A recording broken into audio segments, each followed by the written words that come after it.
Habitual हो चुका होता है। चुनाव हार चुकी है पर जज्बा नहीं आ रहा है, ध्यान रखना।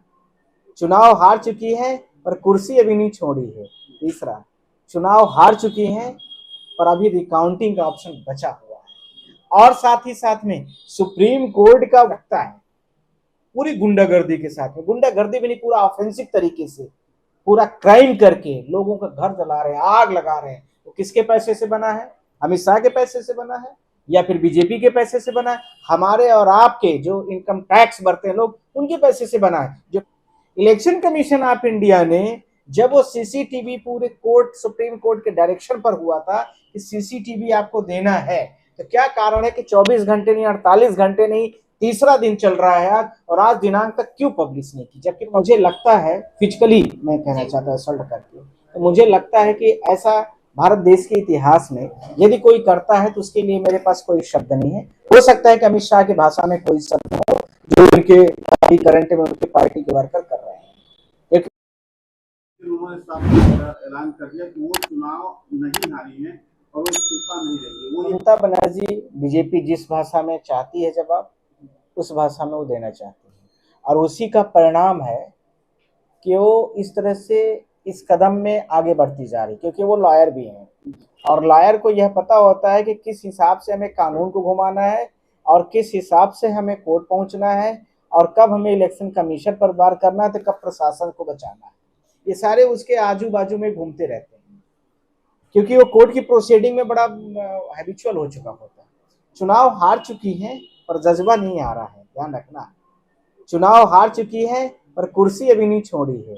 तीसरा, चुनाव हार चुकी है पर अभी रिकाउंटिंग का ऑप्शन बचा हुआ है। और साथ ही साथ में सुप्रीम कोर्ट का वह शब्द भी याद होना चाहिए सबको कि यदि बाय द वे कुछ चीजें गड़बड़ हैं, मान लीजिए कि मार्जिन ऑफ वोट से टोटल एसआईआर में जो वोट पड़ी थी 5 से 7%, कितनी, 27 लाख या 28 लाख, कितनी है, 28 लाख के आसपास में एसआईआर से जो नाम काटे गए थे, उसी के मार्जिन के बराबर ममता बनर्जी की सीट फंस रही है। मेरी बात समझ में आ गई होगी।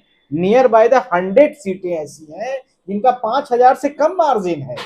आप सब लोग समझने की कोशिश करिए, 5000 से क्या है, कम मार्जिन है, और 5000 से कम मार्जिन है और कितनी सीटें हैं आप बताइए? 100 सीट के आसपास की बात हम लोग कर रहे हैं।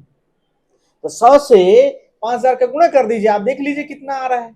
अब उसके बाद सुप्रीम कोर्ट ऑफ इंडिया का जो जस्टिस जयमाला वाक्सी का जो स्टेटमेंट है, उसको भी मैं कोट कर दूंगा, आपको मैं दे भी दूंगा, उस कॉपी को मैं आपको दे भी दूंगा, आप लोग भी चलाना उसके साथ। उन्होंने बोला था कि 5 to 7%, दूसरा जो गैप है टोटल, मान लीजिए हमारे पार्टी का दूसरी पार्टी का जो गैप है चुनाव जीतने का और हारने का, उससे ज्यादा यदि एसआईआर में कुछ है तो वह भी एक विषय है। Point number 2 very important, election commission of India ने जब वो सीसीटीवी पूरे कोर्ट, सुप्रीम कोर्ट के डायरेक्शन पर हुआ था कि सीसीटीवी आपको देना है, तो क्या कारण है कि 24 घंटे नहीं, 48 घंटे नहीं, तीसरा दिन चल रहा है आज, और आज दिनांक तक क्यों पब्लिश नहीं की? जबकि पब्लिक डॉक्यूमेंट है, पब्लिक डॉक्यूमेंट्स में उसको पब्लिश करना चाहिए।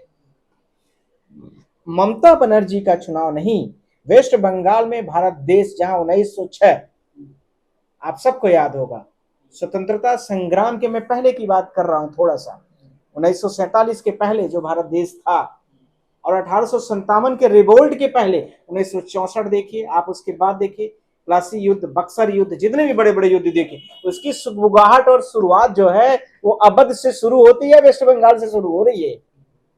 यह भी ध्यान रखने की आवश्यकता है। इसलिए ममता बनर्जी ने अमित शाह को नहीं, उन्होंने इलेक्शन कमीशन ऑफ इंडिया को, उन्होंने पूरी प्रोसीडिंग को, और उन्होंने जिस प्रकार से अभी करंट में जो हमारे भारत देश के होम मिनिस्टर हैं, होम मिनिस्टर ने जिस प्रकार से सीआरपीएफ वहां पर लगाई है, और उसके साथ में जिस प्रकार से गन बैटल्स और जितने भी चीजें होती हैं, बड़ी बड़ी तुपक जो आपने बॉर्डरों में देखा होगा, भारत पाकिस्तान के बॉर्डर में लगी होगी, भारत चाइना के बॉर्डर में हो सकता है लगी, बांग्लादेश के भी बॉर्डर में लगी हो, वह लगाई है। उससे आप क्या सोच रहे हैं? आप चुनाव जीतने गए हो कि भारत देश में मतलब क्या हिंसा करने का उद्देश्य है, या फिर भारत देश में क्या आप फैलाना चाहते हैं, अराजकता?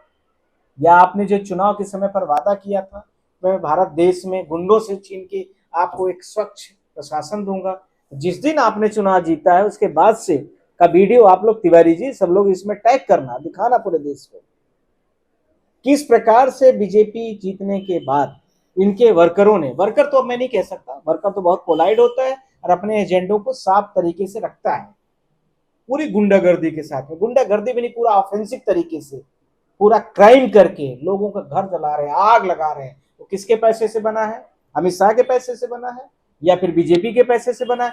हमारे और आपके जो इनकम टैक्स भरते हैं लोग, उनके पैसे से बना है। जो 5 रुपए वाली चीजें मार्केट में बिकती हैं, 50 रुपए लिया जा रहा है, उससे बनता है।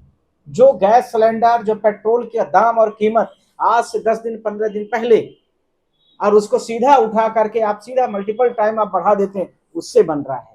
जो 10 रुपए वाला या 20 रुपए का पर लीटर दूध था, जिसको आज 70 रुपए 80 रुपए पर लीटर बिका जा रहा है, उससे बनता है। उससे प्राइवेट कंपनियां इनको बड़ी बड़ी जो भी पॉलिटिकल का होगी उनको चंदा देता है, उससे बनता है। ये जनता के खून पसीने के कमाई के पैसे हैं जिनको बीजेपी ने जीता। और उसको इस तरीके से, क्या आपको हर्षोल्लास है तो कोई बात नहीं है, हर्षोल्लास को बताने के बहुत तरीके हो सकते हैं ना। यही कि किसी के जाओगे तो घर आग लगा दोगे, वैसे ही समझने की जरूरत है। जैसे हम लोग बहुत सारे लोगों को, क्राइम में कोई फंसा हुआ व्यक्ति है और उसको छुड़ाया और जेल से बाहर रिहा करा दिया है, अब वो खुशी की मारा कि आज से तो हमारा पूरा एक्विटल हो गया, मैटर केस हमारा खत्म हो गया, तो हम सामने वाले को जाके टारगेट करेंगे। ये क्राइम नहीं हुआ तो क्या हुआ है, आप सब लोग बताइए। और वहां सीआरपी खड़ी है, सीआरपीएफ के पूरे जवान खड़े हैं, पुलिस खड़ी है, और उसके बाद लोगों के साथ ये दर्दनाक हादसा हो रहा है। शर्म का विषय है पूरे देश के लिए, पूरी दुनिया के लिए, पूरे विश्व के परिप्रेक्ष्य में। यह भारत देश नहीं है, यह भारत देश हिंसा में उगलता हुआ, बीजेपी जहां जहां नहीं आई है वहां वहां इस तरह से चीजों को लागू कर रही है और अपने गुंडों का धौंस दिखा रही है। आप दिल्ली में देखिए, जेएनयू में कितने बच्चे ऐसे थे, आप सब लोग जानते हैं। पिछले 2 साल पहले का मैटर उठा के देख लीजिए। ये सारी चीजें जो चल रही है आरएसएस का और बीजेपी का, जिस प्रकार से यहाँ पर संगठित सुनियोजित तरीके से एक 5 वर्षीय, एक 10 वर्षीय, एक 20 वर्षीय योजना क्रमशः ये बढ़ा रहे हैं पूरे देश को, किस दिशा में, किस दशा में और किस हालात में रखेंगे कि आगे आने वाले समय में भारत देश के गरीब जनता सिर्फ सांस लेता रहे। यही उसको लगेगा कि सरकार ने हमें सिर्फ सांस लेने की मुक्ति दी, इससे बड़ी आजादी मुझे अब कुछ नहीं चाहिए, और वही आजादी लगी उसको। सर, ममता बनर्जी ने एक और आरोप लगाया है कि मुझे मारा गया सीसीटीवी कैमरा बंद करके। क्या कभी राजनीति में ऐसा हुआ है कि अगर कोई पार्टी जीत जाती है तो जो सत्ता में बैठी पार्टी होती है या फिर महिला मुख्यमंत्री को इस तरीके की अभद्र हरकत करना, किस तरीके से देख रहे हैं और कौन सी धारा लगनी चाहिए अगर ये साबित हो जाता? देखिए, इलेक्शन की बहुत सारी धाराएं हैं और सरकार के भी बहुत सारे रूल्स होते हैं। इलेक्शन के समय पर बहुत सारे क्राइम जो होते हैं वो इलेक्शन के दौरान पर, जो इलेक्शन की बहुत सारी आचार संहिता के रूल और रेगुलेशन है उसके अकॉर्डिंगली होते हैं। वो तो ए पार्ट है। आ रहा हूँ पार्ट नंबर बी जो आप पूछना चाहते हैं। किसी भी महिला के साथ में कभी भी ऐसी दरिद्रगी नहीं की जाती है। किसी महिला को हिट करके यदि आप चुनाव जीत रहे हैं तो मुझे लगता है, फिजिकली मैं कहना चाहता हूँ असल्ट करके, तो मुझे लगता है कि ऐसा भारत देश के इतिहास में यदि कोई करता है तो उसके लिए मेरे पास कोई शब्द नहीं है। हो सकता है कि अमित शाह की भाषा में कोई शब्द हो जो उनके करंट में उनके पार्टी के वर्कर कर रहे हैं, क्योंकि उन्होंने एक स्टेटमेंट नहीं दिया है कि आप तत्काल सारे लोग बंद करिए, आप सारे लोग अपने विधि और नियम से चलिए। आपने एक भी शब्द सुना? वो आगे लगा रहे हैं, पेट्रोल फेंक रहे हैं, जल रहा है पूरा वेस्ट बंगाल। ये क्या है, देश है क्या है ये? किसको आप जला? मैंने तो वीडियो ऐसे ऐसे सोशल मीडिया में आए देखे, लोगों को पकड़ पकड़ के मुंहों में मारा जा रहा है। क्या है ये? एक शिक्षित महिला जा रही है, उसको देखिए कैसे अभद्र कमेंट कर रहे हैं। ये नेता है क्या है ये? पूरा भारत देश उसी दिशा में अब चलने की शुरुआत कर रहा है जिस दिशा में आपने और बहुत सारी देखा होगा कि जहां पर शासन और प्रशासन जब काम नहीं करते हैं तो जनता किस तरह से पीड़ित की जाती है, किस तरह से प्रताड़ित की जाती है, किस तरह से उसके नियमों का उल्लंघन किया जाता है।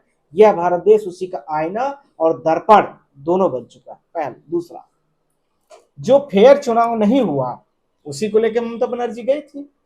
फेयर इलेक्शन में काउंटिंग नहीं हुई उसको लेकर के बोली थी। कांग्रेस पार्टी ने विभिन्न प्रकार के मुद्दों को उठाया था, उसको लेकर के गई थी। तो फिर क्या कारण है कि जब आप इतने दूध के धुले हुए थे, इतने साफ सुथरे थे, उनको सीसीटीवी देखने देते?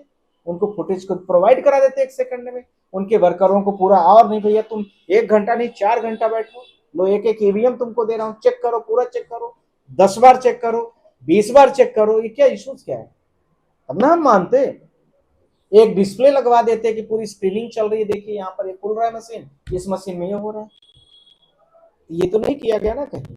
और जिसने इसकी आवाज उठाई उसके साथ बदतमीजी से, अभद्रतापूर्ण, ब्रूटल तरीके से, असल्ट तरीके से उसको मारपीट किया गया। यह भारत देश की नारी शक्ति का अपमान था कहीं ना कहीं। कानूनी तरीके से भी किसी को फिजिकल असल्ट करना है, किसी को मारना है, विभिन्न प्रकार की धाराएं आईपीसी की भी है। और इलेक्शन कमीशन के दौरान पर ये सब चीजें की जा रही है। यह इलेक्शन से बहुत सारी चीजें इलेक्शन की भी कंट्रोल होगी। सवाल इससे भी खतरनाक यह है कि वहां पर पूरी देखिए वेस्ट बंगाल में फोर्स खड़ी है और एक वही द्रौपदी का चीरहरण हो रहा है। आप लोगों ने जैसे महाभारत में देखा था कि 5 पांडव बैठे हुए हैं और वहां पर द्रौपदी का चीरहरण हो रहा है। इस प्रकार से वेस्ट बंगाल में पूरी सीआरपीएफ खड़ी है, पूरा भारत देश का अमला खड़ा हुआ है, पूरे प्रशासन खड़े हैं। और एक यूपी के बड़े फेमस आईपीएस ऑफिसर जिनके बारे में तरह तरह के बड़े अच्छे अच्छे कंप्लेंट रखे जाते हैं, वो भी खड़े हैं। वो इनकाउंटर बड़े स्पेशलिस्ट माने जाते हैं, किसी को भी गोली से मार देते हैं, शूट आउट हो गया, काम खत्म, कोई कंप्लेंट नहीं है, वो भी खड़े हैं। मतलब आईएएस हो गए तो भगवान नहीं हो गया कोई। आपके पास भी एक फैमिली है, आपके पास भी एक परिवार है। आप वही सोचने की जरूरत है कि भारत देश एक मतलब एक आपको ना, आप जनता के पैसे से आपको भिखारी बनाया गया।